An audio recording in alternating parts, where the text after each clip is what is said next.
शहादा नगरपालिकेच्या कार्यालयातून जन्ममृत्यूचे दस्तऐवज गायब। शहादा येथील नगरपालिकेच्या प्रशासकीय इमारतीमधील नागरिकांच्या अतिशय महत्त्वाचे दस्तऐवज असलेल्या जन्ममृत्यू विभागामध्ये प्रशासकीय अधिकाऱ्यांची कोणतीही पूर्वपरवानगी न घेता अज्ञात व्यक्तींनी प्रवेश करून महत्त्वाचे दस्तऐवज लांबवल्याची घटना घडली। संबंधित खोलीत नसल्याची प्राथमिक माहिती आल्यानंतर या गंभीर प्रकाराबाबत लोकनियुक्त नगराध्यक्ष अभिजित पाटील यांना माहिती मिळतात त्यांनी तात्काळ पालिकेत धाव घेत संबंधित खोलीची पाहणी केली असता खोलीत कुठलेही दस्तऐवज आढळून आले नाहीत। त्यामुळे संबंधित दस्तऐवज गहाळ झाल्याचे प्रथमदर्शनी दिसून आल्याने याबाबत सीसीटीव्ही फुटेज पाहून जे कोणी दोषी असेल त्यांच्यावर कारवाई करण्याचा इशारा त्यांनी दिला। दरम्यान साजिद पिंजारी हे देखील या प्रकाराबाबत अनभिज्ञ असल्याचे समजते। नगराध्यक्ष अभिजित पाटील म्हणाले की प्राथमिक माहिती मिळाल्यानंतर तात्काळ प्रत्यक्ष भेट दिल्यानंतर संबंधित खोलीची पाहणी केल्यावर खोली रिकामी आढळली। या जन्ममृत्यू विभागांमध्ये शहरातील तसेच परिसरातील लोकांचा जन्माचा मृत्यूच्या दाखल्यांची नोंद असते। इथून सगळ्यांचे दाखले वितरित होतात। या अतिशय महत्त्वाच्या दस्तऐवज असलेल्या खोलीमधील कागदपत्रे अचानक दुसरीकडे कुठेतरी शिफ्ट केले असल्याचे सांगण्यात आले, परंतु महत्त्वाचे दस्तऐवज कुठचाही विचार न करता परस्पर दुसरीकडे ठेवल्याने यात काही कागदपत्रे गहाळ झाल्यास जबाबदार कोण असा प्रश्न उपस्थित केला जात आहे। दरम्यान घडलेल्या घटनेबाबत पालिकेचे मुख्य कार्यकारी अधिकारी पिंजारी यांनाही कल्पना नसल्याचे त्यांनी सांगितले। शिवाय तेथील जबाबदार अधिकाऱ्यांनाही याची कुठलीही कल्पना नसल्याने ही गंभीर बाब आहे। नगरपालिकेच्या प्रशासकीय इमारतीमध्ये जर बेकायदेशीररित्या कुठलीही परवानगी नसताना अतिशय महत्त्वाचे दस्तऐवज परस्पर दुसरीकडे शिफ्ट करणे अतिशय गंभीर बाब आहे। मंगळवारी सकाळी या गोष्टीची मोठ्या स्तरावर चौकशी होऊन संबंधितांवर गुन्हे दाखल करण्यात येणार असून त्यांच्यामध्ये प्रशासनातील अधिकारी जर कोणी याच्यात सहभागी असेल त्यांना देखील बेकायदेशीर काम केले असेल अशा सर्व बेकायदेशीर कृत्य करणाऱ्या लोकांवर गुन्हे दाखल करू। बेधडक मी मराठी न्यूज शहादा सुमित गिरासे। शहादा नगरपालिकेच्या प्रशासकीय इमारतीमध्ये अतिशय धक्कादायक असा प्रकार घडलेला आहे। शहादा शहरातील आणि परिसरातील नागरिकांच्या अतिशय महत्त्वाचा डिपार्टमेंट असलेल्या जन्ममृत्यू विभागामध्ये काही अज्ञात इसमांनी बेकायदेशीररित्या प्रवेश करून जन्ममृत्यूचे अतिशय महत्त्वाचे दस्तऐवज गहाळ केलेल्याची प्राथमिक माहिती मला मिळाली। प्रत्यक्ष इथं आल्यानंतर एकंदरीत असं दिसलेलं आहे की ह्या जन्ममृत्यू विभागामध्ये जिथं शहरवासियांचे किंवा परिसरातील लोकांचे जन्माच्या मृत्यूच्या दाखल्यांची नोंद असते, इथूनच सगळ्यांचे दाखले इश्यू होतात। या अतिशय महत्त्वाच्या डिपार्टमेंटमध्ये बेकायदेशीररित्या लोकांनी घुसून तिथले सगळे दस्तऐवज दुसरीकडे शिफ्ट केले, कोणाला विचारून केले, कुठली प्रशासकीय ऑर्डर केली याच्या बाबतीमध्ये प्रत्यक्ष मुख्य कार्यकारी अधिकारी श्री पिंजारी साहेब यांना देखील कल्पना नाही।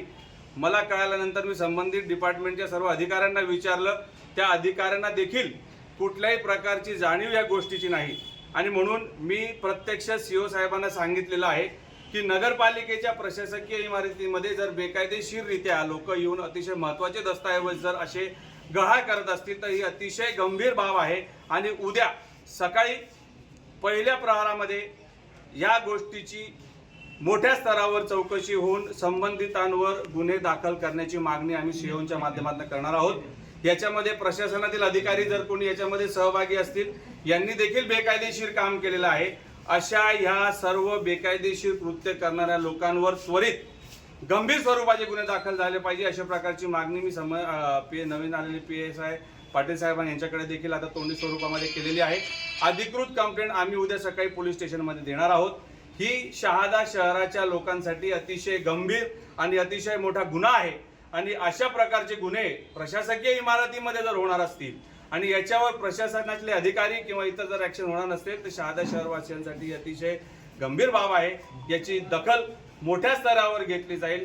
मंत्रिमंडळापर्यंत आम्ही हा विषय नेणार आहोत। जन्म मृत्यू सारखे अतिशय सेन्सिटिव्ह डॉक्युमेंट्स एक शब्द जरी इकडच्या तिकडे झाला तरी देखील नागरिकांना किती हैराण व्हावं लागतं। असं संपूर्ण डेटा अख्खच्या अख्खं दप्तर हे दुसरीकडे ठेवण्यात आलं, ते कुठं ठेवलं, काय ठेवलं, त्याचे किती डॉक्युमेंट्स गहाळ झालेले आहेत या बाबतीमध्ये कुठलीही माहिती प्रशासनातील अधिकाऱ्यांना नाही।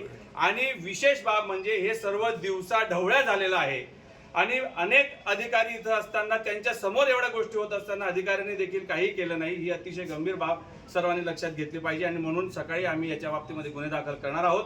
आत्ताच उच्चस्तरीय मागणी आम्ही या बाबतीमध्ये केलेली आहे। सीओ साहेब आणि संबंधित अधिकारी देखील आता इथे येत आहेत. त्यांचे देखील आपण सगळ्यांनी तुम्ही त्यांना 10 दिवस फिरवता.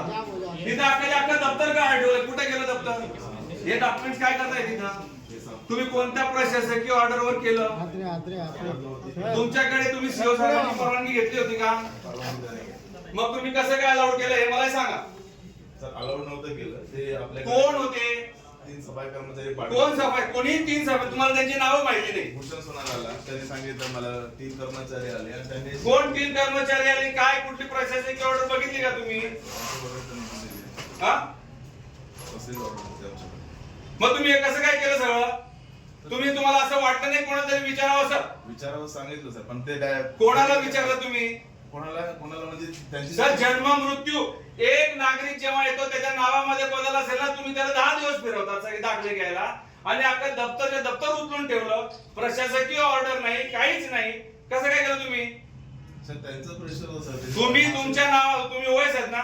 ओळख नाही. तुम्ही कोण आहेत? मी जन्मसिद्ध आपली- तुम्ही उद्या पोलीस स्टेशन मध्ये जाऊन तुमच्या नावाने गुन्हे दाखल करायचे, नाहीतर आम्ही तुमच्यावर गुन्हे दाखल करू.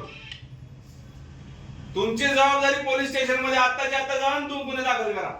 कच्ची फिर्याद नोंद करा तुम्ही तिथे पोलीस स्टेशन मध्ये. तुमच्या डिपार्टमेंट मध्ये तुम्हाला कुठल्याही विचारणा न करता लोक कागद खाली करून जाऊन तुम्ही काहीच करत नाही. सर वरूनच त्यांचे कोण वरून कोण? मला लेखी स्वरूपात दिलं वरून कोणाला आम्ही त्यांच्यावर गुन्हे दाखल करू आम्ही. वरून कोणी सांगितलं तुम्हाला? नाव सांगा. सर मला भूषण सोनार 3 माणसं कोण भूषण सोनार? बोलवा ना त्याला इथे. बोलत होते. यांच्यावर गुन्हे दाखल